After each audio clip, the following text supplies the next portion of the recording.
How's it going, guys? We're those racing guys, and today we're getting started on Project MX521. So let's not waste any time and let's jump into it. Stick around.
Just like that, we've got the truck mostly torn down, got the bed off, the doors off, the bench out, and the hood and fenders and everything else.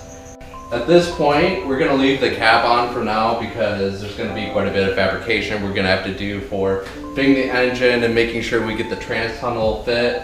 After that, we'll tear it off so that we can go through the full frame. But for now though, we have a track day coming up, so we're going to be switching gears back over to Miata stuff. That beautiful Porsche sitting over there. Porsche. So we're those racing guys. We're actually going to be doing some racing. If this is a project you like, or if you want to see more Miata stuff, stay tuned. And of course, help us grow our channel. You know, we're starting out. We definitely need some viewers. So like, comment, and subscribe, and share with your friends.